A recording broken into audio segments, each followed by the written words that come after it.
Halo teman-teman channel Cerita Momo. Apa kabar?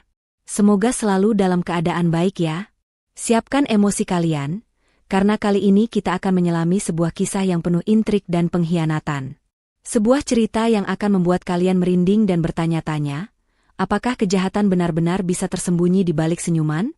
Ini adalah ringkasan cerita yang berjudul, Segelas Air Putih Hampir Merenggut Nyawaku. Tapi untungnya ada anakku yang tahu rencana jahat mertua dan iparku. Kisah ini menceritakan tentang seorang ibu yang nyaris kehilangan nyawanya, karena segelas air putih yang telah dicampur racun oleh mertua dan iparnya sendiri. Namun, berkat kepekaan dan keberanian sang anak, rencana jahat itu terbongkar.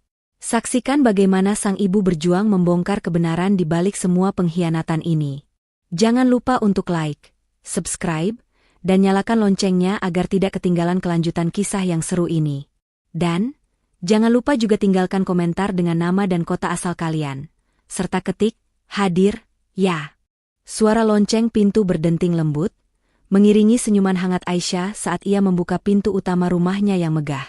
Di hadapannya, Ibu Siti, mertuanya, berdiri dengan anggun mengenakan gamis berwarna pastel, sementara di sampingnya, Siska, adik iparnya, memegang tas tangan bermerek terbaru.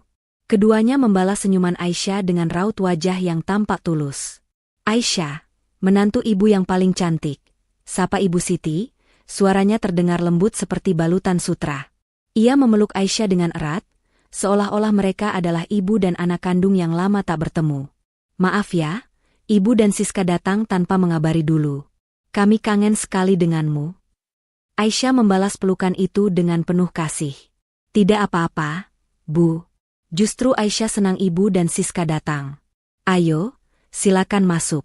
Bima masih di kantor, tapi sebentar lagi pasti pulang. Siska melangkah masuk, matanya tak henti-hentinya menelisik setiap sudut ruang tamu. Rumah mewah yang dibangun atas jerih payah Aisyah, hasil warisan dari orang tuanya, selalu berhasil membuat Siska merasa takjub sekaligus iri. Di sisi lain, Aisyah tidak menyadari tatapan itu. Ia terlalu sibuk menyiapkan teh dan kue-kue di dapur.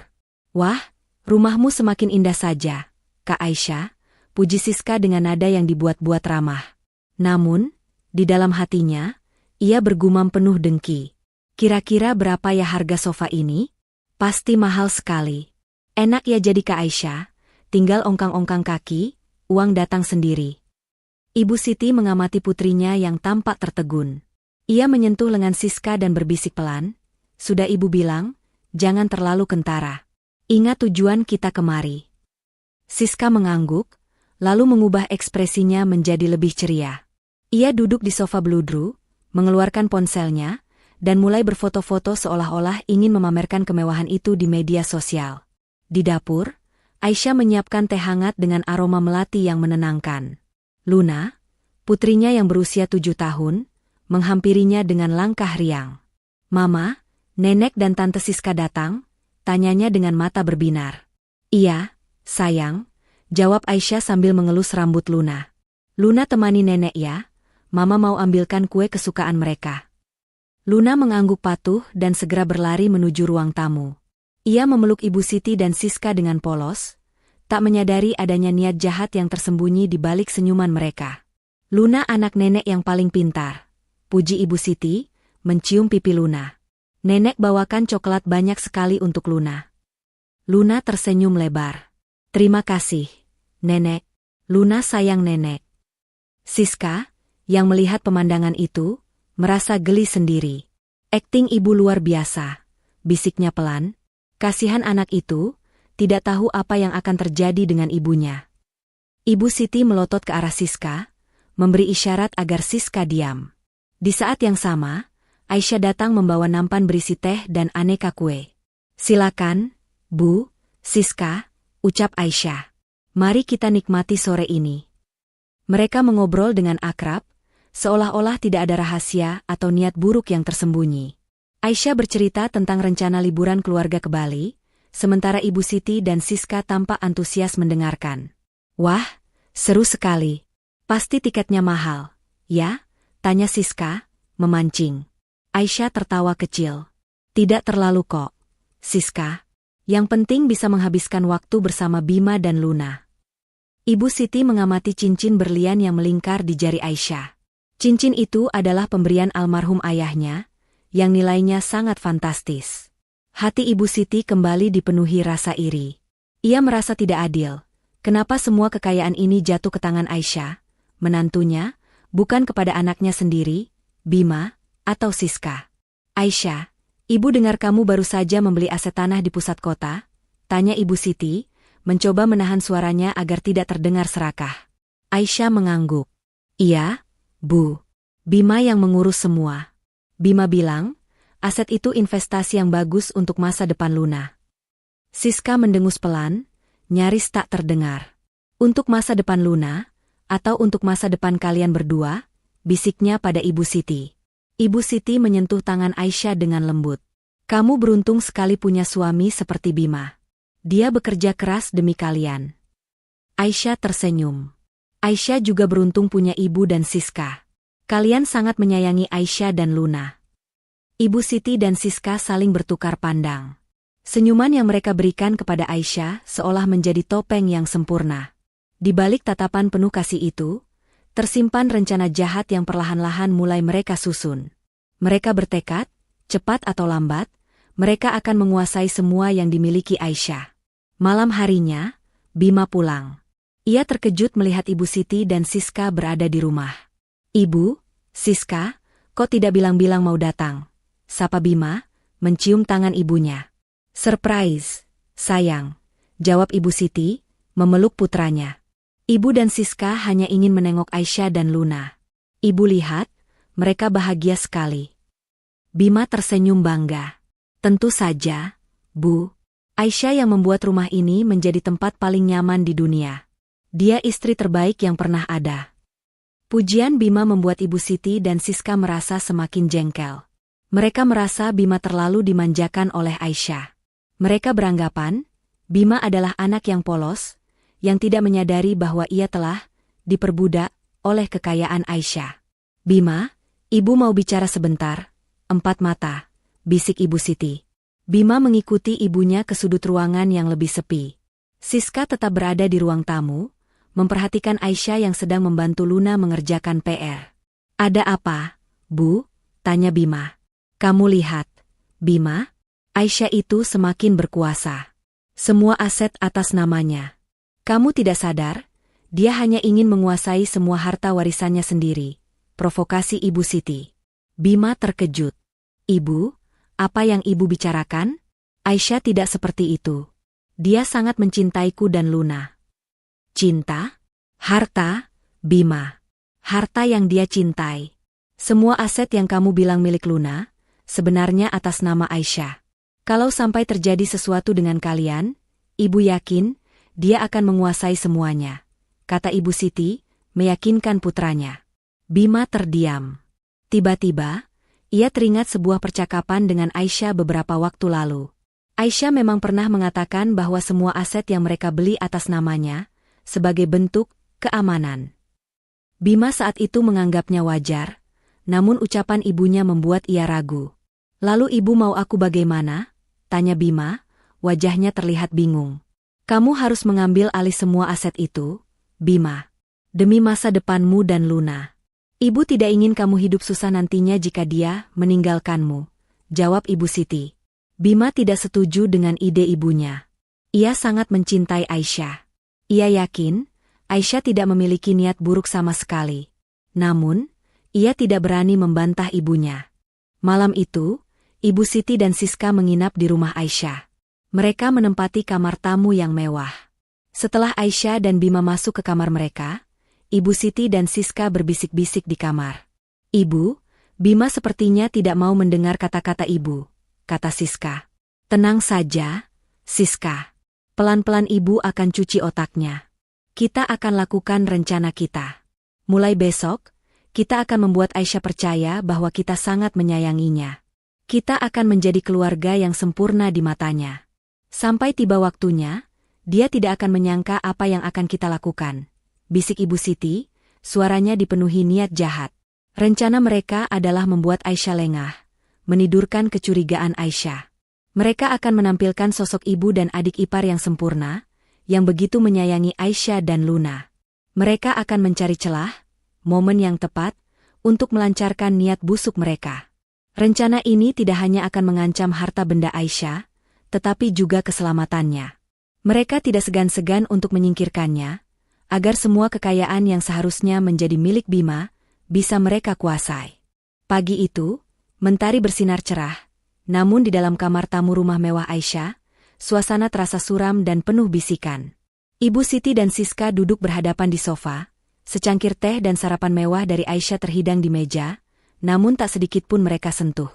Mata mereka fokus pada layar ponsel Siska, di mana galeri foto penuh dengan potret-potret barang mewah milik Aisyah, tas mahal, perhiasan, hingga sertifikat aset tanah yang kemarin sempat mereka lihat.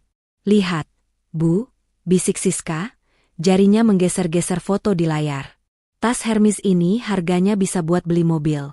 Cincin yang dipakai Kak Aisyah itu, katanya berlian murni. Orang tuanya memang sudah tidak ada, tapi warisannya tidak ada habisnya. Ibu Siti menghela napas panjang. Tatapannya dipenuhi campuran iri, keserakahan, dan kekecewaan. Ibu tidak habis pikir. Mengapa semua kemewahan ini jatuh ke tangan orang lain? Harusnya ini semua menjadi milik Bima, anak kandung ibu sendiri. Bukan hanya Bima, Bu, Siska menambahkan, suaranya mengandung nada menuntut. Kalau Bima kaya, aku sebagai adiknya juga pasti kecipratan. Tapi lihat, Kak Aisyah seperti ratu di istananya sendiri, sementara kita hanya tamu yang bisa sewaktu-waktu diusir. Itu tidak akan terjadi, desis Ibu Siti, matanya menyala penuh tekad. Ibu tidak akan membiarkan Bima dan kita terus-menerus hidup di bawah bayang-bayang kekayaan Aisyah. Ibu ingin Bima yang menjadi tuan di rumah ini, dan kita yang mengendalikan semua. Kamu mengerti? Siska tersenyum sinis. Jadi, apa rencana Ibu? Ibu Siti melirik ke arah pintu kamar, memastikan tidak ada yang menguping. Ia mendekatkan wajahnya ke arah Siska. Kita harus menyingkirkannya. Tidak ada jalan lain. Selama Aisyah masih ada, selama itu pula kita hanya akan jadi penonton. Siska tertegun, wajahnya pucat. Menyingkirkannya? Ibu, maksud Ibu, membunuhnya? Bisiknya, suaranya bergetar. Meskipun ia membenci Aisyah, niat untuk menghilangkan nyawa terasa terlalu kejam. Tidak perlu kotor. Kita harus cerdas, jawab Ibu Siti, suaranya tenang, seolah sedang membicarakan hal biasa. Kita buat seolah-olah dia sakit, atau kecelakaan. Intinya, dia tidak bisa lagi mengurus hartanya. Dan aset-aset itu, yang selama ini atas namanya, akan jatuh ke tangan Bima sebagai ahli waris suaminya. Bima adalah anak Ibu, dan Ibu bisa mengendalikan Bima. Siska perlahan mulai mengerti. Matanya kembali berbinar, kali ini bukan karena kekecewaan, melainkan karena ambisi. Lalu bagaimana caranya? Bu, kita bukan orang yang punya koneksi gelap. Tentu tidak. Kita akan mencari cara yang sederhana, yang tidak meninggalkan jejak. Sebuah zat yang bisa bekerja perlahan, atau yang bisa disamarkan, ujar Ibu Siti, otaknya berputar cepat. Ia teringat pada percakapan dengan teman lamanya, seorang ahli pengobatan alternatif yang sering meracik ramuan herbal. Ia pernah mendengar bahwa ada beberapa jenis tanaman yang jika dicampur dengan dosis tertentu, dapat menyebabkan masalah kesehatan yang sulit dideteksi. Ibu Siti meraih ponselnya dan mencari kontak bernama Pak Dedi. Ia meneleponnya, suaranya berubah menjadi sangat ramah dan sopan. Halo, Pak Dedi, saya Siti, teman lama Anda. Maaf mengganggu. Saya ingin bertanya sesuatu tentang ramuan herbal untuk penyakit anemia kronis. Di sisi lain, Siska sibuk mencari informasi di internet tentang zat-zat yang bisa menyebabkan gejala keracunan yang mirip dengan penyakit alami. Pencariannya membawanya pada artikel-artikel tentang racun yang berasal dari pestisida atau bahan kimia tertentu yang biasa dijual bebas di toko-toko pertanian. Matanya terhenti pada satu jenis racun yang dikatakan tidak memiliki warna, tidak berbau, dan sangat sulit dideteksi jika diberikan dalam dosis kecil dan berkala. Bu, aku menemukan ini, kata Siska, menunjukkan ponselnya. Ada pestisida yang kalau diberikan sedikit demi sedikit, bisa menyebabkan kelemahan, mual, sakit kepala, bahkan bisa sampai ke gagal organ. Orang-orang akan mengira dia sakit biasa. Ibu Siti tersenyum puas. Bagus. Itu lebih baik daripada yang ibu pikirkan. Mari kita lakukan ini. Hari ini juga, kita harus bersiap. Mereka berdua bergegas mengganti pakaian. Mereka mengenakan pakaian yang lebih sederhana, seolah-olah hendak pergi ke pasar tradisional. Ibu Siti memberikan alasan pada Aisyah bahwa mereka ingin jalan-jalan sebentar mencari oleh-oleh. Aisyah yang tidak menaruh curiga sama sekali, mengizinkan mereka pergi. Di dalam mobil, Ibu Siti dan Siska merinci rencana mereka. Mereka akan pergi ke toko pertanian di pinggir kota, yang jarang dikunjungi orang. Mereka akan membeli pestisida tersebut dengan alasan untuk kebun mawar mereka di rumah. Siska sudah menyiapkan tas belanja besar untuk menyamarkan bungkusan pestisida itu. Sesampainya di toko, Siska berperan sebagai pembeli yang polos, menanyakan jenis-jenis pupuk dan pestisida. Sementara itu, Ibu Siti mengamati sekeliling, memastikan tidak ada CCTV atau orang yang dikenalnya. Mereka berhasil mendapatkan pestisida yang mereka incar. Siska memasukkan bungkusan itu ke dalam tas, menimpanya dengan beberapa kantung pupuk dan benih bunga. Ini dia, bisik Siska, sambil mengacungkan tas belanja. Kunci masa depan kita. Rasa euforia memenuhi hati mereka. Mereka tidak merasa bersalah, justru merasa yakin bahwa apa yang mereka lakukan adalah untuk kebaikan keluarga mereka. Mereka menganggap Aisyah adalah penghalang, sebuah tembok besar yang harus dirobohkan agar mereka bisa mencapai apa yang mereka inginkan. Saat kembali ke rumah Aisyah, mereka kembali mengenakan topeng ramah mereka. Mereka menyambut Aisyah dengan senyuman lebar dan cerita-cerita tentang tempat-tempat yang mereka kunjungi. Aisyah, yang polos, sama sekali tidak menyadari bahwa di dalam tas belanja Siska, tersimpan sebuah zat yang bisa merenggut nyawanya. Malam itu, saat Aisyah pergi ke kamar mandi, Ibu Siti menyelinap ke dapur. Ia membuka bungkusan pestisida itu dan menuangkan sedikit bubuk putih ke dalam sebuah wadah kecil, lalu menyimpannya di tempat tersembunyi. Bubuk itu sangat halus dan tidak berbau. Ia akan mencampurnya ke dalam minuman atau makanan Aisyah saat ada kesempatan. Siska mengamati dari kejauhan, jantungnya berdebar kencang, namun ada kepuasan yang terukir di wajahnya. Sempurna, bisik Siska saat Ibu Siti kembali ke kamar. Tidak akan ada yang curiga. Ibu tahu, jawab Ibu Siti, bangga. Sekarang, kita hanya perlu sabar menunggu. Kita akan lihat, siapa yang akan tertawa paling akhir. Rencana mereka telah matang. Mereka tidak hanya mengincar harta benda, tetapi juga nyawa. Mereka telah melewati batas moral dan kemanusiaan. Mereka yakin, kejahatan ini akan berjalan mulus, tanpa ada yang mencurigai. Mereka tidak menyadari, setiap langkah yang mereka ambil, setiap kebohongan yang mereka ucapkan, tidak akan pernah bisa luput dari pengawasan. Terutama, dari mata seorang anak kecil yang polos, yang memiliki naluri lebih tajam dari siapapun. Sore itu, kelelahan terasa begitu nyata di pundak Aisyah. Ia baru saja selesai membersihkan seluruh lantai 2 rumahnya, mulai dari kamar utama, kamar Luna, hingga ruang kerja Bima. Keringat membasahi pelipisnya, dan tenggorokannya terasa sangat kering. Ia berjalan ke bawah, berniat mengambil segelas air dingin di dapur. Tepat saat ia menuruni anak tangga terakhir, Ibu Siti muncul dari arah dapur dengan senyum lebar yang tak biasa. Di tangannya, sebuah nampan perak berisi segelas air putih dingin dan piring kecil berisi camilan. Aisyah, sayang, sapa Ibu Siti, suaranya terdengar lembut seperti seorang ibu yang merawat putrinya. Ibu lihat kamu capek sekali. Ini, ibu buatkan es teh lemon kesukaanmu. Hati Aisyah terasa hangat. Ia merasa sangat beruntung memiliki mertua yang begitu perhatian. Terima kasih banyak, Bu. Ibu baik sekali, jawab Aisyah, senyum tulusnya mengembang. Ibu Siti meletakkan nampan itu di meja ruang keluarga. Duduk dulu, sayang. Ibu tidak tega melihatmu kelelahan seperti ini.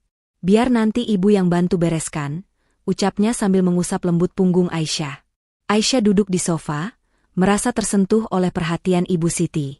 Ia sama sekali tidak menyadari bahwa di balik senyuman dan kata-kata manis itu, tersimpan rencana jahat yang sudah matang. Di balik lemari pajangan, Siska mengintip, matanya tak lepas dari gelas yang ada di hadapan Aisyah. Jantungnya berdebar kencang, menantikan momen yang telah mereka rencanakan sejak kemarin. Siska melihat Ibu Siti meliriknya sekilas, memberi isyarat bahwa semuanya berjalan sesuai rencana. Namun, di tengah semua skenario yang dipersiapkan matang itu, ada satu mata kecil yang terus mengawasi. Luna, yang sedari tadi bermain dengan bonekanya di pojok ruangan, merasa ada yang aneh. Sejak kemarin, ia sering melihat neneknya dan tantenya berbisik-bisik, dan tatapan mereka ke arah ibunya terlihat berbeda. Ia juga melihat Ibu Siti menyelinap ke dapur saat Aisyah tidak ada, dan mengeluarkan sebuah bungkusan kecil yang Ibu Siti sembunyikan di balik tas belanjanya. Naluri anak kecilnya mengatakan ada sesuatu yang tidak beres. Ibu Siti mengambil gelas berisi es teh lemon, dan memberikannya langsung kepada Aisyah. Ini, minumlah. Kamu pasti haus sekali. Aisyah meraih gelas itu. Dinginnya es menyegarkan tangannya yang berkeringat. Ia mengangkat gelas itu, mendekatkannya ke bibirnya. Aroma lemon yang wangi terasa menggoda. Ia sudah siap menyesapnya, berharap bisa segera menghilangkan dahaganya. Di saat itulah, sebuah kejadian yang tak terduga terjadi. Dari sudut ruangan, Luna, yang selama ini hanya diam dan memperhatikan, tiba-tiba berdiri. Matanya membulat, menatap lurus ke arah gelas di tangan ibunya. Suara Ibu Siti yang berbisik kepada Siska di pagi hari, tentang bubuk putih, yang tidak berbau, dan tidak berwarna, tiba-tiba terngiang jelas di kepalanya. Luna teringat bagaimana Ibu Siti memasukkan sesuatu yang sangat kecil dan mencurigakan ke dalam gelas ibunya. Luna, dengan sekuat tenaga, berteriak, "Tunggu Ibu! Jangan minum air itu!" Suara nyaring itu mengejutkan semua orang. Aisyah, yang sudah hampir menyentuh gelasnya ke bibir, terkejut. Tangan Aisyah gemetar, dan tanpa sengaja, gelas itu terlepas dari genggamannya. Gelas kaca itu jatuh ke lantai dan pecah berkeping-keping. "Ibu bisa meninggal," isak Luna, suaranya penuh ketakutan, sambil berlari ke arah ibunya. Ibu Siti dan Siska terkesiap. Wajah mereka yang tadinya penuh senyum, seketika berubah pucat pasi. Rencana mereka hancur dalam hitungan detik. Di balik lemari, Siska menutupi mulutnya, tak percaya dengan apa yang baru saja terjadi. Aisyah, yang masih bingung, melihat ke lantai. Matanya terbelalak melihat pecahan-pecahan kaca berserakan. Di antara pecahan kaca dan sisa es yang mencair, terlihat butiran-butiran putih kecil yang berkumpul di dasar gelas. Butiran-butiran itu perlahan larut dalam air yang tumpah, tetapi sebagian masih terlihat jelas. Aisyah menatap Ibu Siti dan Siska secara bergantian. Wajah mereka yang panik tidak bisa menyembunyikan kebenaran. Aisyah, dengan suara bergetar, bertanya, "Bu, Siska, ini apa?" Ibu Siti, yang selalu pandai berakting, dengan cepat mencoba menguasai keadaan. "Aisyah, jangan kaget. Pasti gelasnya sudah retak. Itu hanya serpihan es yang membeku. Kamu jangan dengarkan Luna, dia hanya ketakutan." Namun, Luna langsung membantah. "Bukan, Ibu." Luna melihat nenek memasukkan sesuatu. "Luna lihat sendiri," teriaknya. Ia menunjuk ke arah Ibu Siti dengan jari telunjuknya yang kecil, matanya memancarkan keberanian yang luar biasa.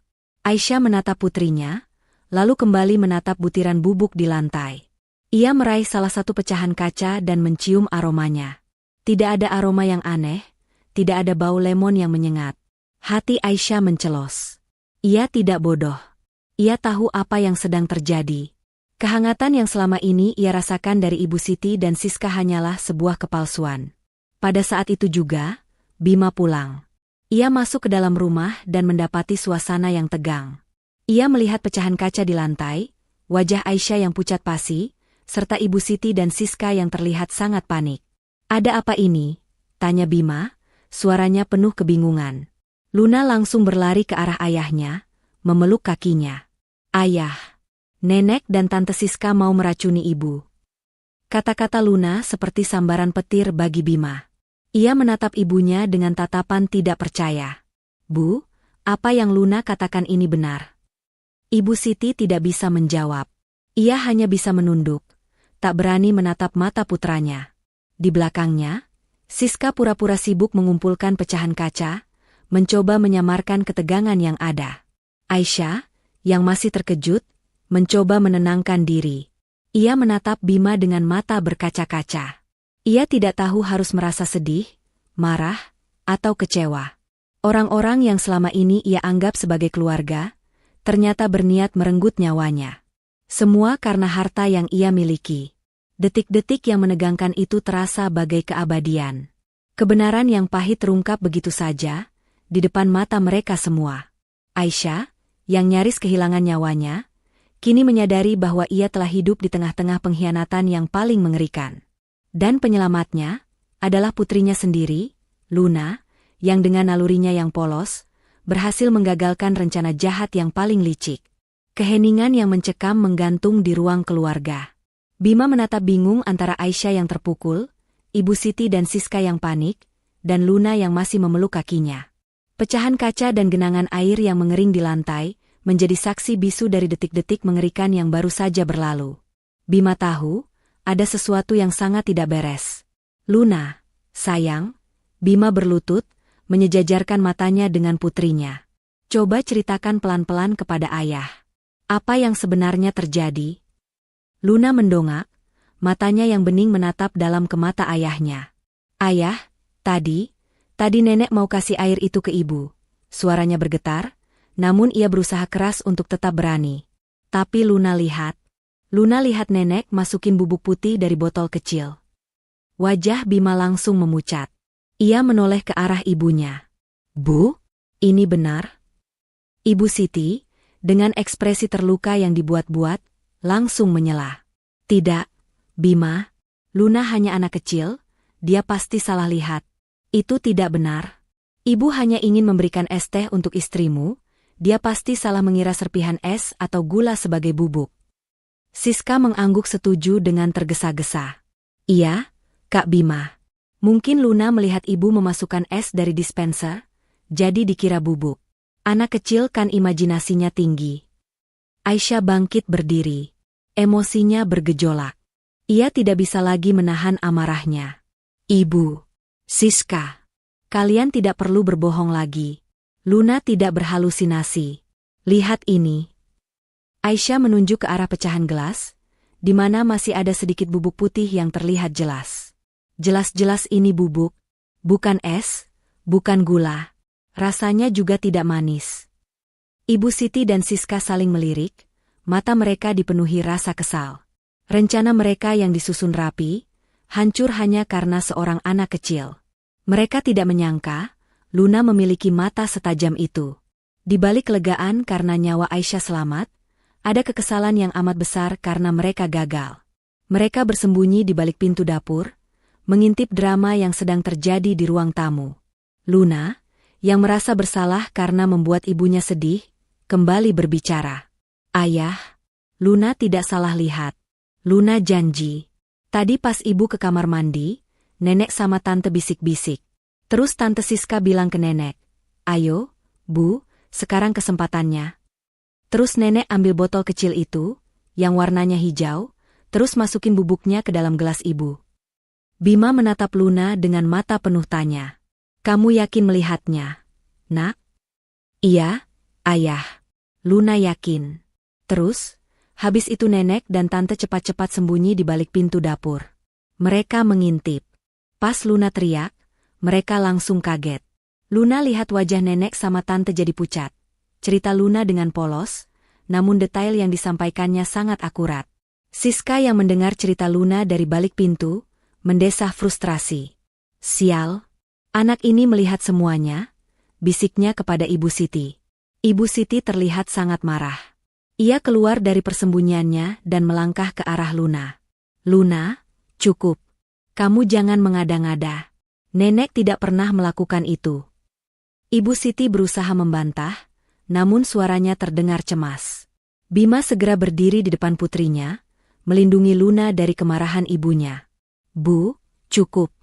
Jangan membentak Luna. Luna tidak mungkin berbohong. Aisyah berjalan mendekat, ia meraih tangan Bima. Bima, aku percaya Luna. Naluri seorang ibu tidak bisa salah. Aku tahu ada yang tidak beres sejak tadi. Ibu Siti dan Siska terlalu manis, terlalu baik. Mereka tidak pernah sebaik ini sebelumnya. Tiba-tiba, Ibu Siti menangis. Ia menjatuhkan diri ke sofa, memegangi dadanya. Bima, kamu percaya istrimu dan anakmu daripada ibumu sendiri? Ibu hanya ingin kamu bahagia. Ibu tidak ingin melihat istrimu sakit. Makanya ibu mau berikan dia vitamin dalam bentuk bubuk. Bubuk itu vitamin, Bima. Vitamin untuk orang sakit anemia. Aisyah dan Bima saling bertukar pandang. Mereka tahu Ibu Siti sedang berbohong. Bima mengambil ponselnya dan menelepon ambulans. Kita bawa bubuk ini ke rumah sakit untuk diperiksa. Kita akan tahu apa isinya, ucapnya tegas. Mendengar kata-kata Bima, Ibu Siti dan Siska semakin panik.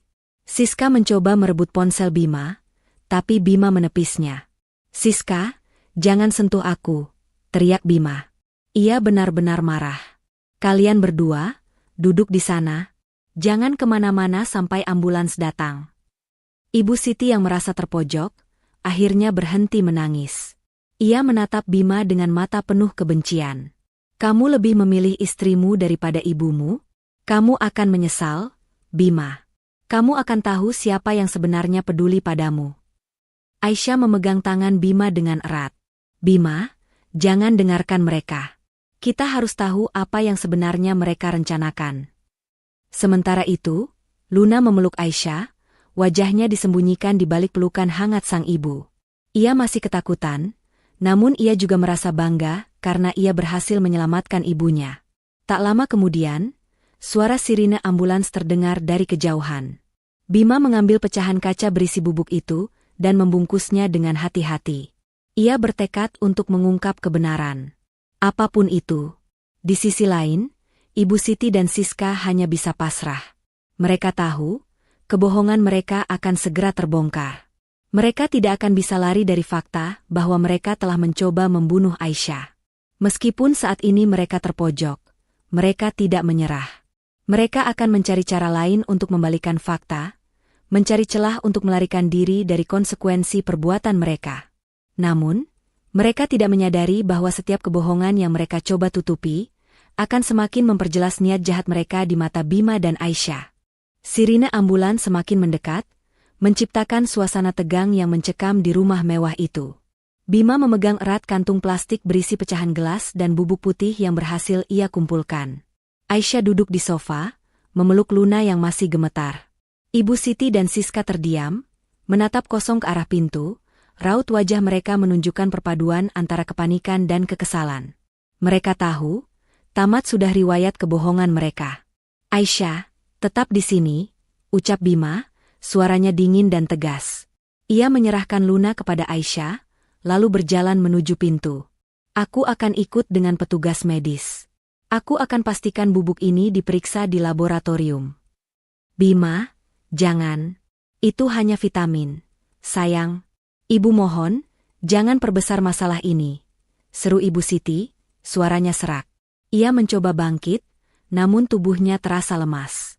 Bima tidak menoleh. Ia sudah tidak peduli dengan alasan apapun yang akan dilontarkan ibunya. Hatinya telah hancur. Ia tidak menyangka, orang yang ia cintai, ibunya sendiri, bisa melakukan perbuatan sekejam ini. Rasa bimbang yang sempat ia rasakan di awal kini berganti dengan kemarahan yang mendalam. Sesampainya di rumah sakit, Bima menyerahkan sampel bubuk itu kepada dokter. Ia menjelaskan kronologi kejadian dengan detail. Matanya tak lepas dari kantung plastik berisi bukti kejahatan yang nyaris merenggut nyawa istrinya. Dokter mengangguk, meyakinkan Bima bahwa hasil tes akan keluar dalam waktu 2 jam. Selama menunggu, Bima tidak bisa duduk tenang. Pikirannya melayang-layang, mencoba merangkai semua kejadian dari awal. Sikap Ibu Siti dan Siska yang mendadak manis, bisikan-bisikan mereka yang mencurigakan, hingga kegagalan mereka menutupi kepanikan saat Luna berteriak. Semua potongan teka-teki itu kini bersatu, membentuk gambaran pengkhianatan yang mengerikan. Ia teringat percakapannya dengan ibunya, saat Ibu Siti mencoba memprovokasi dirinya untuk mengambil alih aset Aisyah.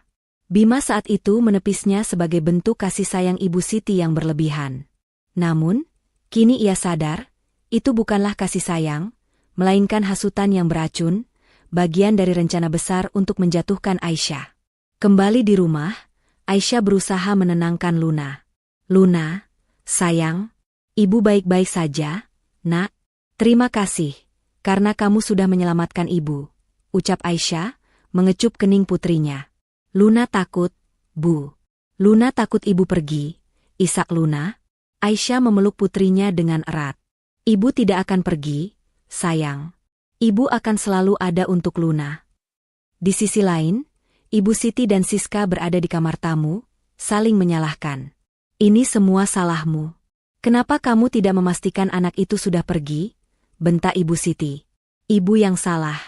Kenapa ibu tidak menyamarkan bubuknya? Balas Siska tak kalah kesal. Pertengkaran mereka terhenti saat ponsel Ibu Siti berdering. Itu Bima. Ibu Siti dan Siska saling bertukar pandang, ketakutan. Mereka menduga Bima sudah tahu semuanya. Ibu Siti meraih ponselnya dan membaca pesan singkat yang baru masuk dari Bima. Bu, Luna masih menangis. Tolong hibur dia. Ibu Siti menghela napas lega. Bima belum mengetahui apa-apa. Ia buru-buru membalas pesan itu dengan kata-kata manis. Tanpa ia sadari, kelengahannya itu justru menjadi bumerang. 2 jam berlalu, dan Bima kembali ke rumah dengan wajah yang dingin. Di tangannya, selembar kertas hasil laboratorium. Tanpa banyak bicara, ia langsung masuk ke kamar tamu, di mana Ibu Siti dan Siska berada. Mereka berdua terdiam, menatap Bima dengan cemas. Ibu, Siska, suara Bima rendah dan penuh emosi. Kalian bohong. Ibu Siti mencoba menyela. Bima, jangan dengarkan orang lain. Ibu tidak. Cukup, Bu, potong Bima. Ia meletakkan selembar kertas itu di atas meja. Ini hasil tes laboratorium. Zat ini adalah zat kimia berbahaya yang sering digunakan sebagai pestisida. Dalam dosis kecil, bisa menyebabkan gagal ginjal, dan dalam dosis besar, bisa merenggut nyawa. Dunia Ibu Siti dan Siska seolah runtuh. Wajah mereka pucat pasi, tak ada lagi kata-kata yang bisa mereka ucapkan. Mereka tahu, semua sudah berakhir. Namun, Bima belum selesai. Ada satu hal lagi yang mengganjal di hatinya. Saat ia menunggu hasil tes, ia sempat iseng membuka ponsel ibunya. Ia tahu PIN ponsel ibunya karena Ibu Siti sering memintanya untuk memasang aplikasi atau membalas pesan. Saat itulah, matanya tertuju pada sebuah percakapan di aplikasi pesan. Percakapan antara Ibu Siti dan Siska yang sudah dihapus. Namun sebagian besar isinya masih tersimpan di arsip. Bima mengambil napas dalam-dalam. Aku juga menemukan ini, Bu, ucapnya, mengambil ponsel ibunya dan membuka percakapan yang diarsip. Aku tidak percaya kalian bisa melakukan ini. Aisyah dan Luna yang mendengar keributan, ikut masuk ke dalam kamar. Aisyah melihat ponsel Ibu Siti, di mana layar menampilkan percakapan yang begitu mengerikan. Siska, aku rasa racunnya terlalu banyak. Bu, aku takut ketahuan. Ibu Siti, tenang saja, Siska. Ini akan terlihat seperti penyakit alami. Tidak ada yang akan curiga. Siska, bagaimana jika Kak Aisyah tidak mau minum? Ibu Siti, ibu akan memastikannya. Ibu akan pura-pura baik. Lalu, setelah dia tiada, semua harta akan menjadi milik Bima, dan kita yang akan mengaturnya. Kamu akan menjadi ratu di rumah ini. Mata Aisyah membulat, tangannya gemetar. Kata-kata itu menusuk hatinya seperti belati. Semua kehangatan dan kebaikan yang mereka tunjukkan selama ini, hanyalah sebuah kebohongan yang keji. Bima menatap ibunya dengan tatapan penuh kekecewaan, air mata menggenang di matanya. Bu, kenapa? Kenapa ibu lakukan ini? Tanya Bima, suaranya pecah. Ini semua karena harta? Ibu tega ingin membunuh istriku sendiri? Ibu tega membuat Luna kehilangan ibunya? Ibu Siti tidak bisa lagi menahan tangisnya. Namun, air mata itu bukanlah air mata penyesalan. Itu adalah air mata kekalahan. Siska menunduk, tak berani menatap mata Aisyah dan Bima. Pengkhianatan mereka akhirnya terungkap sejelas-jelasnya. Aisyah mendekati Bima, memeluknya dengan erat. Ia tahu, suaminya juga menjadi korban dari kebohongan dan rencana jahat ibunya sendiri. Kini, tak ada lagi keraguan. Tidak ada lagi kebingungan. Hanya ada satu jalan di hadapan mereka, menghadapi Ibu Siti dan Siska, dan memastikan mereka mendapatkan balasan yang setimpal. Malam merayap perlahan, namun di ruang keluarga itu, ketegangan terasa begitu pekat hingga bisa dipotong dengan pisau. Bima berdiri tegak di hadapan Ibu Siti dan Siska. Aisyah duduk di sofa, tangannya memeluk Luna yang sudah tertidur kelelahan. Wajahnya tenang, namun matanya memancarkan kekuatan yang baru ditemukan. Bima tahu, tidak ada lagi ruang untuk keraguan. Setelah melihat bukti-bukti yang tak terbantahkan, hatinya sudah sepenuhnya berada di sisi istri dan anaknya. Aku tidak mau dengar alasan apapun lagi, ucap Bima, suaranya dingin, berlawanan dengan kemarahan yang membara di dadanya. Kita akan selesaikan ini sekarang. Kalian berdua, duduk. Ibu Siti dan Siska, yang tadinya hanya terdiam, terpaksa duduk di sofa yang berhadapan dengan Bima. Mereka bagaikan terdakwa di sebuah pengadilan, dengan Bima sebagai hakim dan Aisyah sebagai saksi utama. Bima menarik napas dalam. Kenapa? Kenapa kalian lakukan ini? Tanyanya, suaranya sedikit melunak. Ia masih mencoba mencari secercah alasan yang masuk akal, secercah penjelasan yang bisa ia terima. Bima, sudah ibu bilang, itu hanya salah paham. Siska tidak tahu apa-apa. Ibu juga tidak bermaksud buruk. Itu hanya vitamin. Ibu Siti mencoba membela diri lagi. Ia masih mencoba bertahan di balik kebohongan yang sudah rapuh. Aisyah mendengus. Cukup, Bu. Kami sudah tahu semuanya, katanya tegas. Ia bangkit, meletakkan Luna dengan hati-hati di sofa, lalu berjalan ke arah Bima. Kami sudah melihat pesan-pesan kalian, dan kami sudah tahu isi dari bubuk itu. Siska terkejut, wajahnya semakin pucat. Pesan apa? Kami tidak mengirim pesan apapun, bantahnya. Bima mengeluarkan ponsel ibunya yang tadi ia pegang. Ia menunjukkan layar itu kepada Siska. Ini percakapan yang diarsip. Aku sudah melihat semuanya. Percakapan tentang menyingkirkannya, dan tentang menjadi ratu di rumah ini. Kalian pikir aku bodoh? Siska terdiam, lidahnya keluh. Ia menatap ibunya dengan tatapan panik, meminta bantuan. Namun Ibu Siti hanya bisa menunduk. Jawab, Bu, jawab. Bima membentak. Aku berikan kalian kesempatan untuk jujur sekarang, sebelum aku mengambil tindakan lain. Ibu Siti mendongak, matanya berkaca-kaca. Ia menatap Bima, lalu beralih ke Aisyah. Ada rasa benci yang tak bisa disembunyikan di matanya. Baik, kamu mau kejujuran? Ini kejujuran, teriaknya. Aku lelah melihatmu bahagia, Aisyah. Aku lelah melihatmu menguasai hidup anakku. Kamu pikir aku tidak tahu? Kamu selalu pamer kekayaanmu, membuat Bima terlihat kecil di depanmu. Aisyah terkejut. Pamer? Ibu, semua harta ini adalah warisan dari orang tuaku.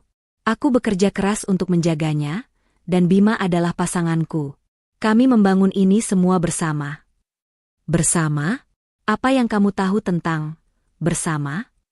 Siska menyela, suaranya penuh amarah. Kak Bima tidak pernah punya apa-apa sebelum menikah denganmu. Semua yang dia punya sekarang, rumah ini, mobil, semua aset, itu semua milikmu. Dia hanya menumpang. Kami merasa terhina. Bima tidak percaya dengan apa yang ia dengar. Siska, jangan bicara sembarangan. Aku dan Aisyah adalah tim. Aku juga ikut mengurus semua bisnis dan investasi kami. Mengurus? Ibu Siti tertawa sinis. Bima, sadarlah. Kamu hanya bekerja untuknya. Nama di semua aset itu adalah nama Aisyah. Kalau dia pergi, kamu tidak akan punya apa-apa. Dia hanya mengambil keuntungan darimu. Aisyah menggelengkan kepalanya, hatinya sakit mendengar tuduhan itu. Bu, itu tidak benar. Aku dan Bima sudah sepakat. Bima adalah suamiku, dia adalah wali dari semua aset ini. Apa yang aku punya, dia juga punya. Lalu kenapa tidak atas nama Bima? Siska berteriak histeris. Jelas sekali kamu tidak mempercayai Kak Bima. Kamu sengaja menguasai semua, dan kamu sengaja membuat Kak Bima terlihat seperti boneka. Bima memegang kepalanya, ia merasa bingung dan bingung. Namun, ia kembali melihat wajah Aisyah. Wajah yang dipenuhi cinta dan ketulusan. Bima tahu, Aisyah tidak pernah memiliki niat jahat sedikitpun. Ia menatap ibunya, melihat wajah Ibu Siti yang dipenuhi kebencian. Bima akhirnya mengerti, akar masalah ini bukanlah soal dirinya dan Aisyah, melainkan tentang kecemburuan dan keserakahan Ibu Siti dan Siska. "Cukup, Bu," ucap Bima, suaranya tegas, menandakan bahwa ia sudah mengambil keputusan. "Aku tidak percaya kalian. Aku percaya istriku. Kalian tidak hanya mencoba mengambil hartanya, kalian juga mencoba mengambil nyawanya. Aku tidak bisa memaafkan ini." Aisyah mengambil napas dalam-dalam. "Kami sudah menghubungi pengacara kami, Pak Rangga. Kami akan melaporkan apa yang terjadi. Kami punya bukti." Mendengar nama pengacara dan ancaman laporan polisi, Ibu Siti dan Siska langsung terdiam. Wajah mereka yang tadinya penuh amarah, kini berubah menjadi ketakutan. Mereka tahu, Aisyah tidak main-main. "Aisyah, jangan. Tolong, jangan lakukan ini." Siska memohon, air matanya mulai mengalir. Kami menyesal. Kami tidak tahu apa yang kami pikirkan." "Menyesal?" Bima tertawa sinis. "Penyesalan kalian datang setelah ketahuan? Maaf, itu bukan penyesalan, itu adalah rasa takut." Ibu Siti bangkit, wajahnya dipenuhi amarah. "Bima, jangan. Dia itu menantu yang tidak tahu diuntung. Dia sudah merebutmu dari ibu. Dia memisahkan kita." "Ibu yang memisahkan kita, Bu?" Bima berteriak. "Ibu yang memaksaku memilih antara istri dan ibuku. Dan setelah semua ini, Bu, aku memilih Aisyah. Karena dia tidak pernah mencoba menyakitiku. Dia tidak pernah mencoba meracuni orang yang aku cintai. Ibu yang melakukannya." Ibu Siti terhuyung-huyung, ia tidak percaya putranya akan mengatakan hal itu. Siska hanya bisa menangis histeris. Kebenaran yang selama ini mereka tutupi, kini terungkap dan menghancurkan semua kebohongan yang telah mereka bangun. Pertarungan batin Bima telah selesai. Ia sudah membuat keputusan yang paling sulit dalam hidupnya. Ia memilih kebenaran, ia memilih Aisyah. Dan kini, ia akan memastikan bahwa keadilan ditegakkan, tidak peduli siapa yang harus terluka. Malam telah larut, dan keheningan di rumah itu terasa memekakan telinga. Aisyah dan Bima duduk berdua di ruang kerja, kelelahan, namun hati mereka dipenuhi rasa hampa dan marah. Ibu Siti dan Siska telah diantar ke kamar mereka, setelah Bima dengan tegas meminta mereka untuk tidak keluar hingga esok pagi. Hawa permusuhan dan pengkhianatan masih terasa di udara. Luna telah terlelap di kamar, namun wajahnya yang damai tak mampu menghapus bayang-bayang ketakutan dari pikiran orang tuanya. "Aku tidak menyangka, Aisyah," gumam Bima, suaranya parau. Ia memandang istrinya dengan mata yang berkaca-kaca. "Aku tidak menyangka ibu dan Siska bisa melakukan ini. Aku pikir mereka hanya cemburu biasa. Tapi, meracuni, itu di luar nalar." Aisyah memegang tangan Bima dengan lembut. "Aku juga, Bima. Aku selalu percaya bahwa mereka menyayangiku. Aku tidak pernah menganggap hartaku lebih penting dari keluargaku.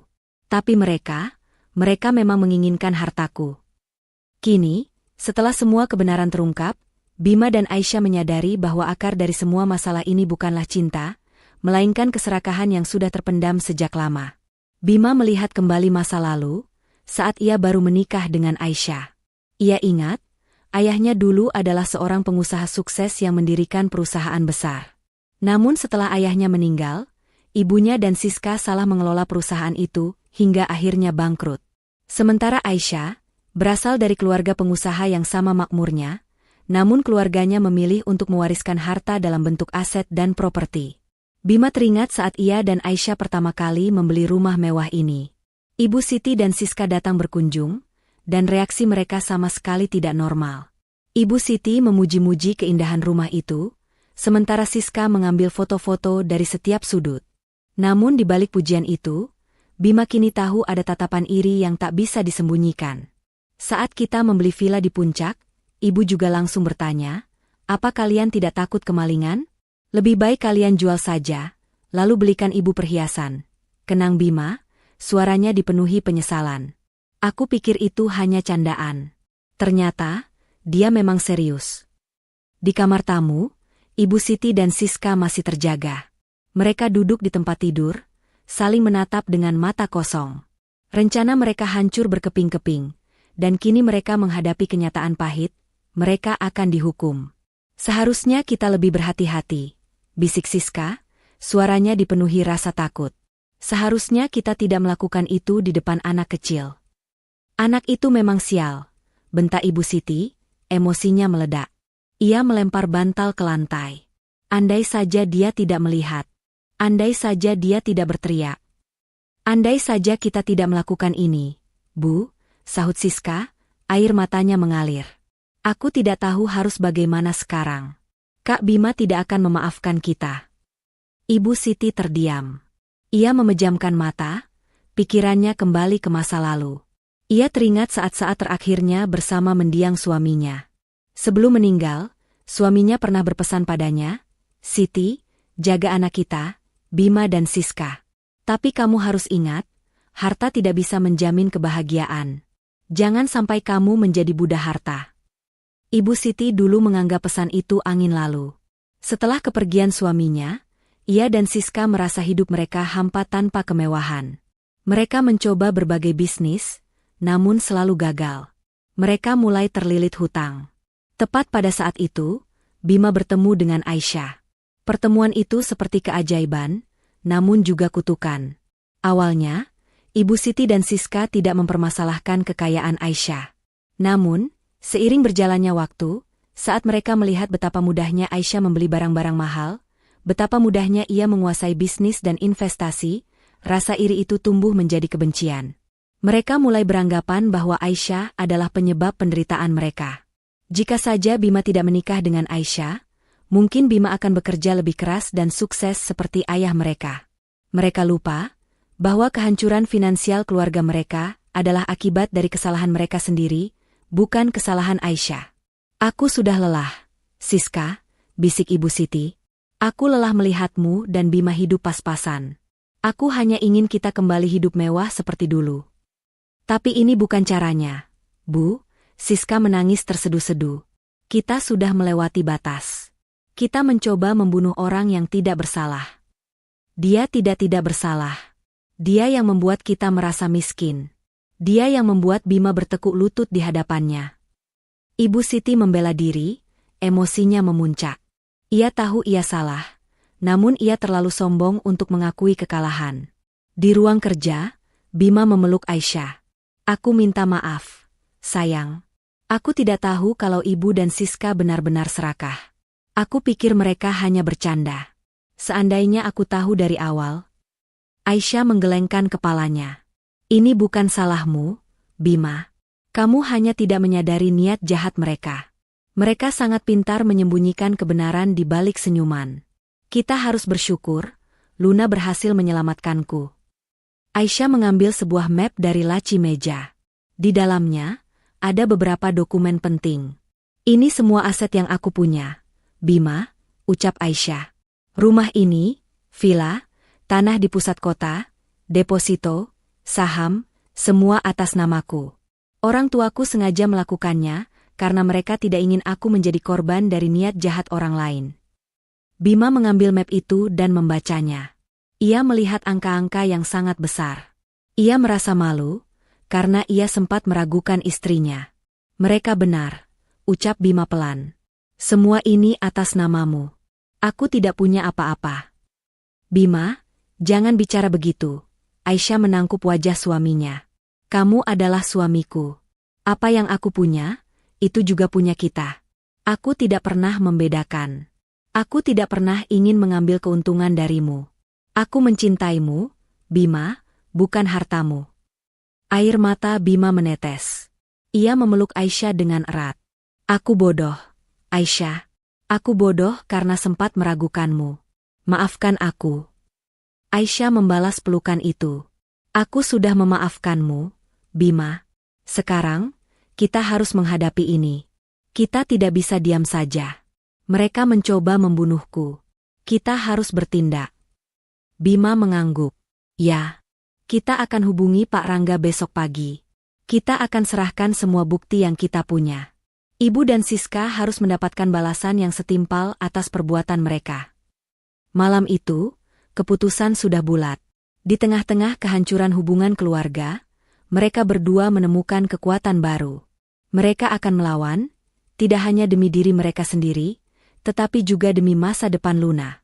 Pagi datang membawa suasana dingin dan sunyi. Rumah yang biasanya ramai oleh celoteh Luna dan tawa Aisyah kini terasa hampa. Bima dan Aisyah sudah terjaga sejak subuh. Mereka tidak bisa tidur, hati mereka terlalu berat memikirkan pengkhianatan yang baru saja mereka hadapi.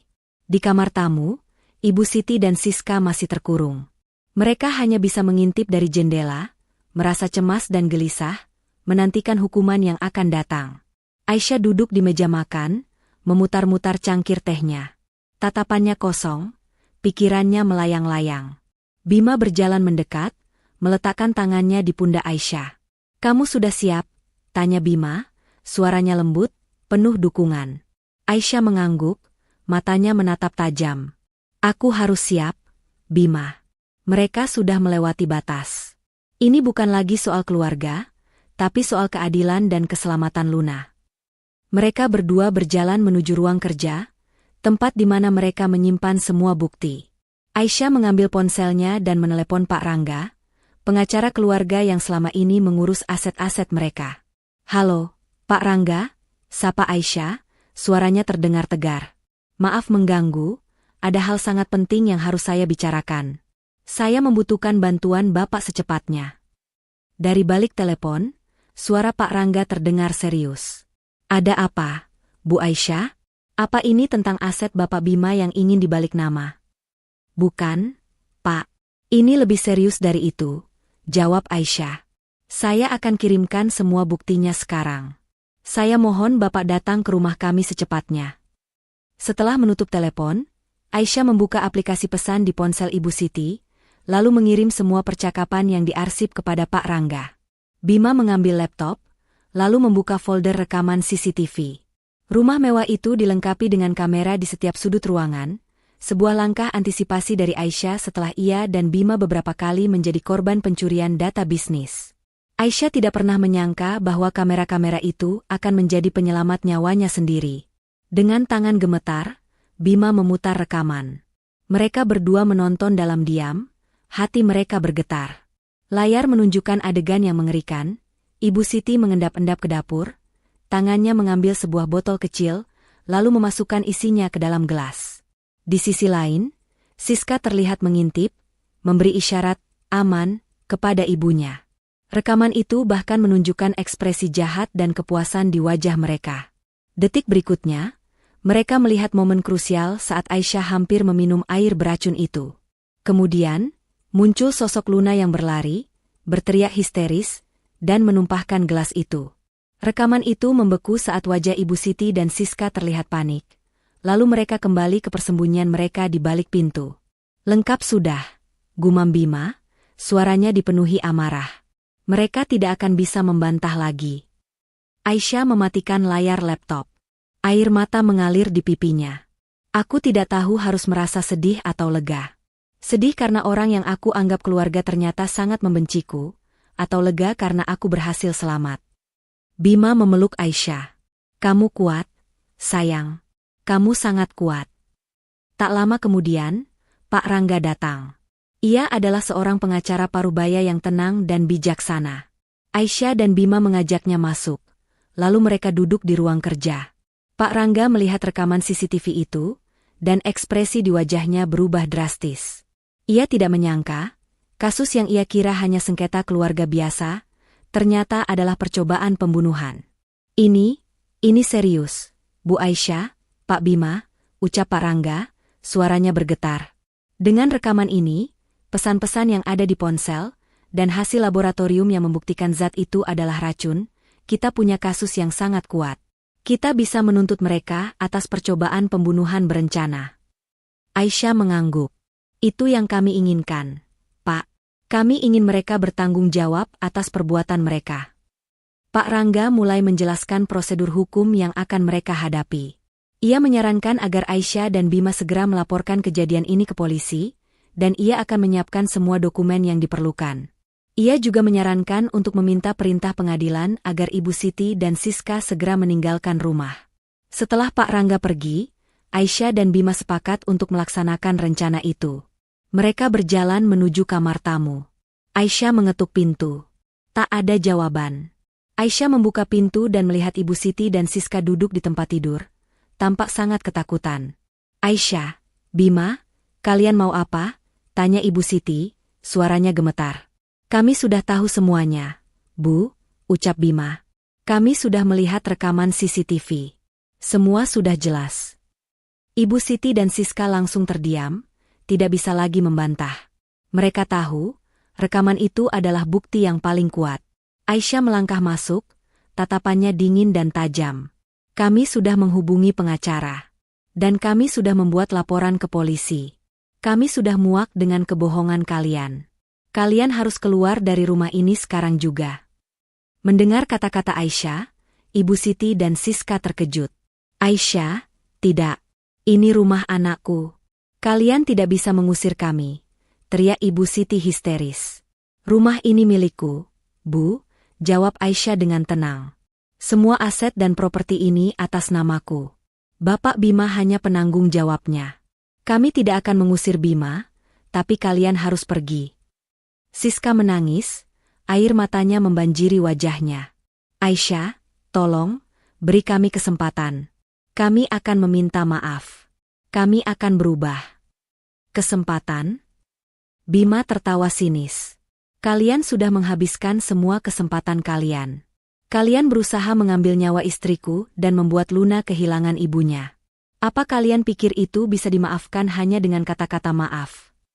Aisyah melihat Siska dan Ibu Siti mengemasi barang-barang mereka dengan tangan gemetar. Ia tidak merasa puas. Ia hanya merasa hampa.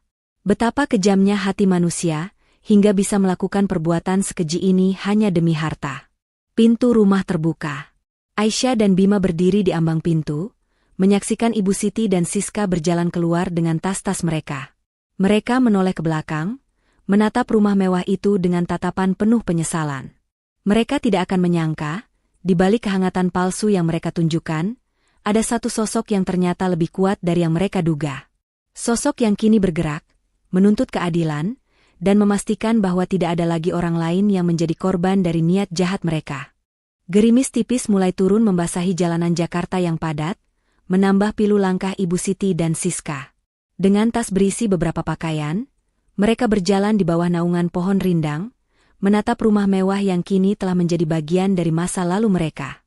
Gerbang besi itu perlahan menutup, seolah menutup pintu bagi semua kenangan dan ambisi yang mereka miliki. Mereka kini hanya pengembara, terdampar di dunia yang dulu mereka anggap rendah, tanpa ada tempat untuk kembali. Kita harus kemana, Bu? Tanya Siska, suaranya parau. Ia menggigil kedinginan, bukan hanya karena hawa malam yang menusuk, tetapi juga karena rasa takut dan penyesalan yang mendalam. Ibu Siti terdiam. Ia memandang ke seberang jalan, mencari-cari taksi. Namun, taksi yang lewat seolah tak terlihat oleh mereka. Ia ingat, dulu ia hanya perlu memencet bel, dan mobil mewah Bima akan datang menjemputnya. Kini, ia bahkan tidak punya uang untuk naik taksi. Kita ke rumah Tante Rosa saja, Siska, ucap Ibu Siti, mencoba terdengar tegar. Rosa adalah adik kandungnya, yang hidup sederhana di pinggiran kota. Ia yakin, adiknya akan menolong mereka. Namun, saat mereka tiba di depan rumah Rosa, Siska melihat Tante Rosa sedang duduk di teras dengan ponsel di tangan. Siska mendengar Tante Rosa berbicara dengan seseorang di telepon, suaranya terdengar kesal. Aku tidak percaya mereka bisa melakukan itu. Itu jahat sekali. Memangnya mereka tidak tahu, Aisyah itu anak baik. Aku tidak mau berhubungan dengan mereka lagi. Siska dan Ibu Siti saling berpandangan. Mereka tahu, Bima dan Aisyah sudah menyebarkan kebenaran. Pintu yang mereka kira akan terbuka, kini telah tertutup rapat. Mereka berbalik, dan berjalan menjauh tanpa berani mengetuk pintu. Bima benar-benar tega, isak Ibu Siti. Dia lebih memilih istrinya daripada ibunya sendiri. Bukan, Bu, Siska membantah. Kak Bima tidak tega. Kita yang kejam. Kita yang memilih harta daripada keluarga. Kita yang membuat dia tidak punya pilihan. Ibu Siti tidak menjawab. Ia hanya bisa menangis. Sepanjang malam itu, Mereka tidak menemukan tempat untuk berteduh. Mereka memutuskan untuk menginap di masjid, berbaur dengan orang-orang yang tidak mereka kenal. Mereka yang dulunya terbiasa tidur di kasur mewah, kini harus tidur di lantai yang dingin. Penyesalan yang menusuk hati itu kini terasa bagai siksaan yang tak berujung. Mereka melihat wajah-wajah orang di sekitar mereka, yang tampak damai meskipun hidup sederhana. Mereka baru menyadari, kebahagiaan sejati tidak bisa dibeli dengan uang, dan ketenangan hati tidak bisa didapatkan dari keserakahan. Esok harinya, saat mereka sedang duduk di bangku taman kota, Ibu Siti kembali teringat pada percakapannya dengan Bima. Suara Bima yang berteriak, "Ibu yang memisahkan kita, Bu," terus terngiang-ngiang di telinganya. Siska, yang melihat ibunya menangis, memeluknya. "Maafkan aku, Bu. Seandainya aku tidak mengajak ibu melakukan ini, kita pasti tidak akan seperti ini." "Ini bukan salahmu, Siska," bisik Ibu Siti. "Ini salah ibu. Ibu yang terlalu serakah. Ibu yang terlalu buta oleh harta. Ibu mengira harta itu adalah segalanya. Tapi sekarang ibu sadar, harta itu yang menghancurkan kita." Mereka duduk berjam-jam di bangku taman itu, merenungi semua kesalahan yang telah mereka perbuat. Mereka membicarakan bagaimana dulu mereka selalu merasa iri dengan Aisyah. Bagaimana dulu mereka selalu menganggap Aisyah sebagai orang luar yang mengambil alih Bima dari keluarga mereka. Mereka baru sadar, selama ini merekalah yang menjadi orang luar di keluarga itu. Di sisi lain, Bima yang sedang bersiap-siap untuk pergi ke kantor, melihat foto pernikahannya dengan Aisyah. Ia memegang foto itu, matanya dipenuhi penyesalan. Ia menyesal karena ia terlalu lama percaya pada kata-kata ibunya. Ia menyesal karena ia sempat meragukan cinta Aisyah. Aisyah datang, memeluk Bima dari belakang. "Kenapa, Bima?" Bima berbalik, memeluk Aisyah. "Aku hanya teringat pada perkataan ibu. Dia bilang, aku akan menyesal. Tapi yang aku sesali bukan karena aku memilihmu, melainkan karena aku tidak memilihmu dari awal. Aku menyesal karena aku terlalu lama percaya pada kebohongan mereka." "Sudahlah, Bima. Kita tidak bisa mengubah masa lalu," ucap Aisyah. "Yang terpenting, kita sudah mengambil langkah yang benar." Aisyah dan Bima tahu, proses hukum akan berjalan, dan Ibu Siti serta Siska akan menerima hukuman yang setimpal. Namun, di dalam hati mereka tahu bahwa hukuman terbesar bagi Ibu Siti dan Siska bukanlah penjara, melainkan penyesalan seumur hidup. Penyesalan karena telah menghancurkan keluarga mereka sendiri, penyesalan karena telah kehilangan Bima, dan penyesalan karena telah menyia-nyiakan cinta tulus Aisyah dan Luna. Mereka akhirnya mengerti, kebahagiaan dan kekayaan sejati bukanlah tentang seberapa banyak harta yang dimiliki, melainkan seberapa tulus hati yang dimiliki. Dan mereka telah kehilangan keduanya. Bulan berganti, dan luka perlahan-lahan mulai sembuh. 6 bulan telah berlalu sejak malam mengerikan itu. Rumah yang dulunya penuh dengan aura ketegangan dan kepalsuan, kini dipenuhi dengan tawa dan kehangatan sejati. Luna, yang kini sudah berani bermain dengan bebas, tidak lagi merasa takut akan sosok yang dulu ia sebut nenek dan tante. Keberaniannya telah mengembalikan kedamaian di dalam rumah itu. Pagi itu, Aisyah sedang menyiapkan sarapan. Aroma pankek madu memenuhi seluruh penjuru rumah. Bima datang dari kamar, mengenakan kemeja rapi siap untuk bekerja. Ia menghampiri Aisyah dan memeluknya dari belakang. "Kamu kenapa senyum-senyum sendiri?" tanya Bima, mencium lembut rambut Aisyah. Aisyah berbalik, menatap Bima dengan mata penuh cinta. "Aku hanya bersyukur, Bima. Bersyukur karena kita bisa melewati ini semua. Rumah ini terasa seperti rumah lagi. Rasanya, kita bisa bernapas lega." Bima mengangguk. "Ini semua berkat kamu, sayang. Kamu yang menguatkan aku. Kamu yang membuatku sadar bahwa keluarga sejati adalah kamu dan Luna." Tiba-tiba, suara bel pintu berbunyi. Bima membuka pintu dan melihat Pak Rangga berdiri di sana, mengenakan setelan jas rapi dan membawa sebuah map di tangannya. "Selamat pagi, Pak Bima, Bu Aisyah," sapa Pak Rangga, senyumnya cerah. "Saya datang membawa kabar baik." Mereka bertiga duduk di ruang tamu. Pak Rangga membuka map itu dan meletakkan beberapa lembar dokumen di atas meja. Pengadilan sudah menjatuhkan vonis. Ibu Siti dan Siska terbukti bersalah atas percobaan pembunuhan berencana. Mereka dijatuhi hukuman kurungan penjara selama 5 tahun. Aisyah dan Bima saling berpandangan. Ada rasa lega yang amat sangat. Meskipun 5 tahun mungkin terasa singkat untuk perbuatan sekejam itu, mereka tahu bahwa itu adalah hukuman yang setimpal. Lebih dari itu, mereka tahu bahwa penyesalan sejati akan menggerogoti Ibu Siti dan Siska di dalam penjara. Dan ada satu hal lagi, tambah Pak Rangga. Dengan adanya putusan pengadilan ini, hak waris Ibu Siti dan Siska atas keluarga Bapak Bima dicabut. Dan juga, mereka tidak boleh lagi menghubungi Anda dan keluarga Anda. Aisyah dan Bima menghela napas lega. Ini adalah akhir dari teror yang selama ini menghantui mereka. Mereka mengucapkan terima kasih kepada Pak Rangga, yang telah berjuang keras untuk menegakkan keadilan.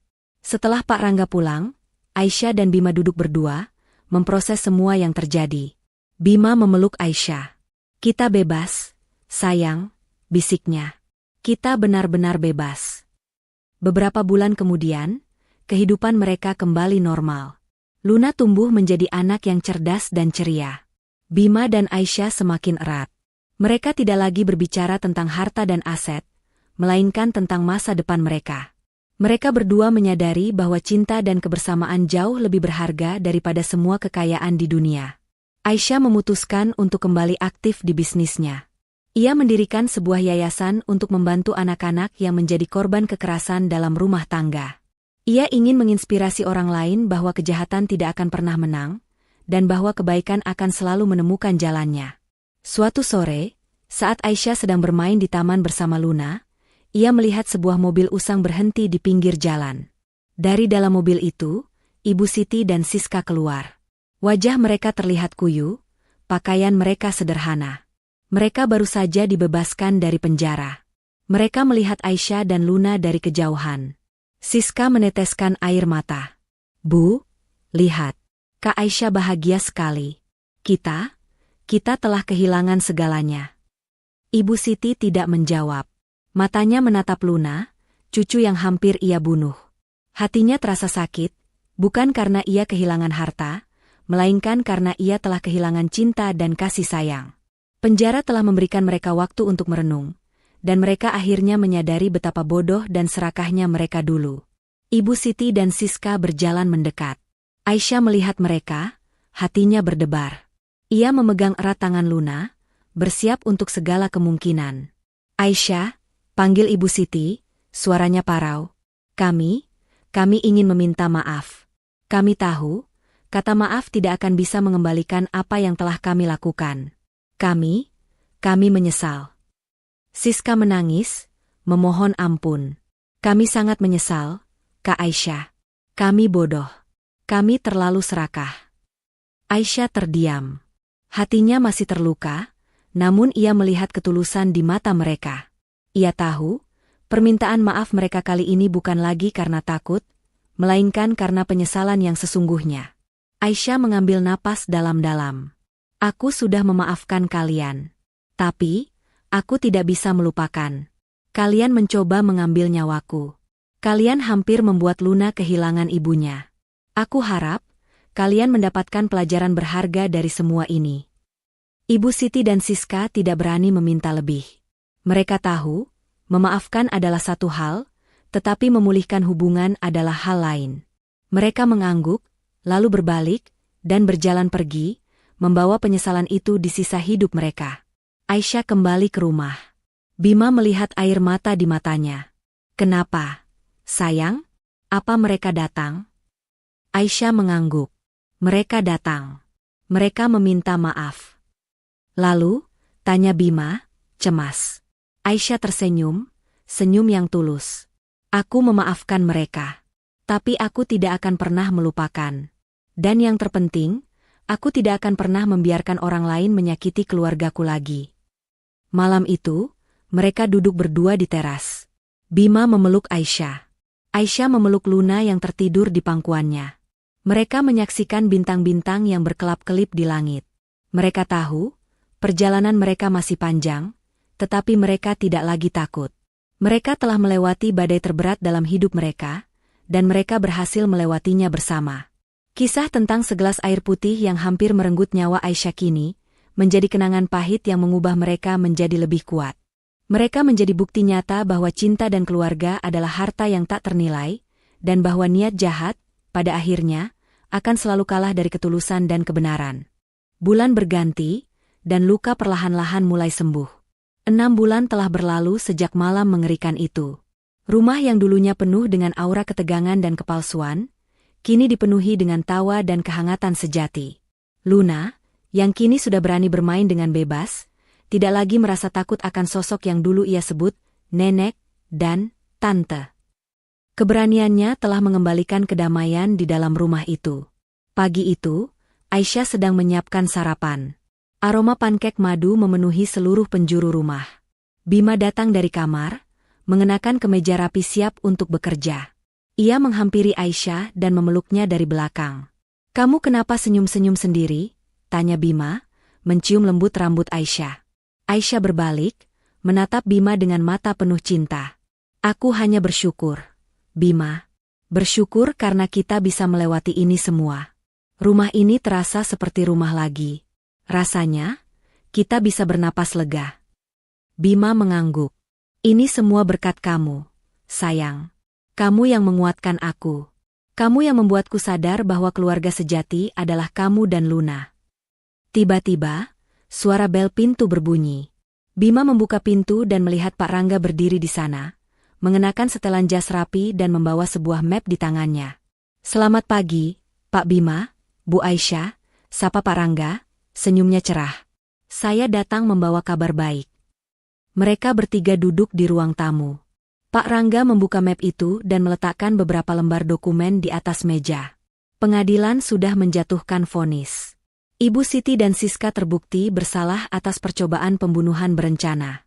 Mereka dijatuhi hukuman kurungan penjara selama 5 tahun. Aisyah dan Bima saling berpandangan. Ada rasa lega yang amat sangat.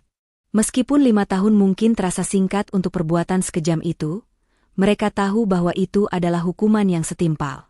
Lebih dari itu, mereka tahu bahwa penyesalan sejati akan menggerogoti Ibu Siti dan Siska di dalam penjara. Dan ada satu hal lagi, tambah Pak Rangga. Dengan adanya putusan pengadilan ini, hak waris Ibu Siti dan Siska atas keluarga Bapak Bima dicabut. Dan juga, mereka tidak boleh lagi menghubungi Anda dan keluarga Anda. Aisyah dan Bima menghela napas lega. Ini adalah akhir dari teror yang selama ini menghantui mereka. Mereka mengucapkan terima kasih kepada Pak Rangga, yang telah berjuang keras untuk menegakkan keadilan.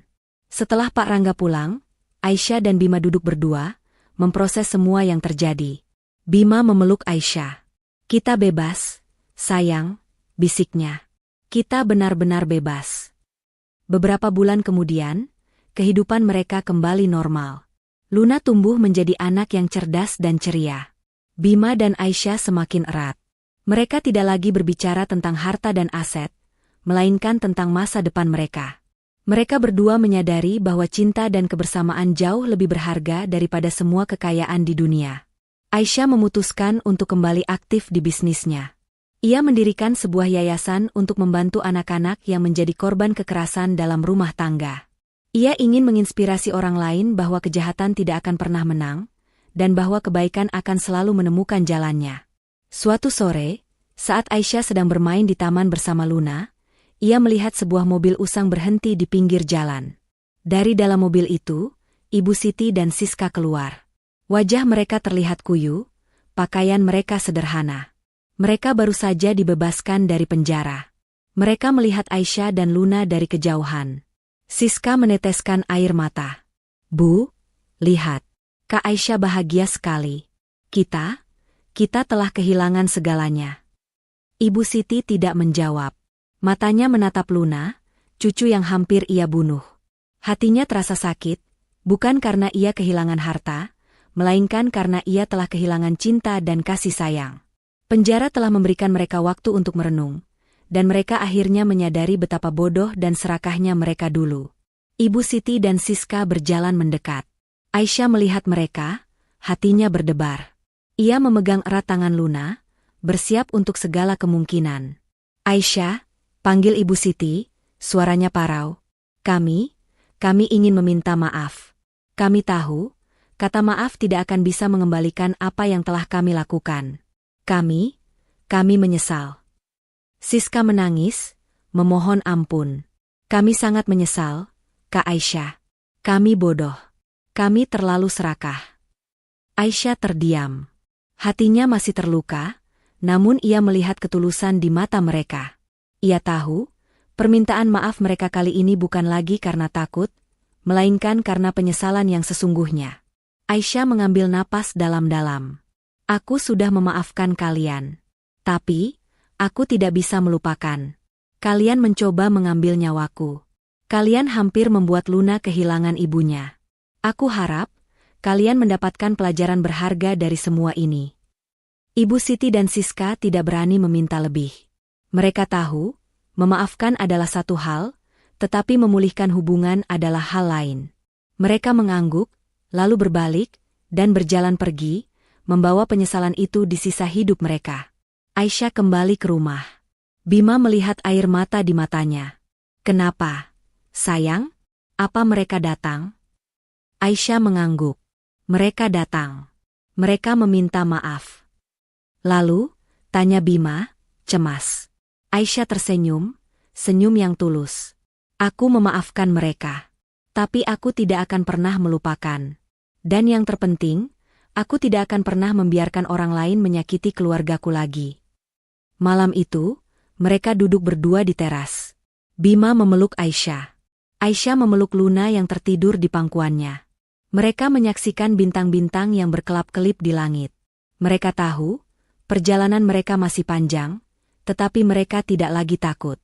Mereka telah melewati badai terberat dalam hidup mereka, dan mereka berhasil melewatinya bersama.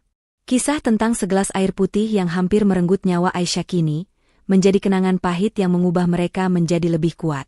Mereka menjadi bukti nyata bahwa cinta dan keluarga adalah harta yang tak ternilai, dan bahwa niat jahat, pada akhirnya, akan selalu kalah dari ketulusan dan kebenaran. Dari kisah ini, kita bisa mengambil satu pelajaran berharga. Kebahagiaan sejati tidak ditemukan dalam kekayaan, melainkan dalam ketulusan hati dan kekuatan sebuah keluarga. Keserakahan hanya akan membawa kehancuran dan penyesalan, karena pada akhirnya, kebenaran akan selalu menang atas niat jahat.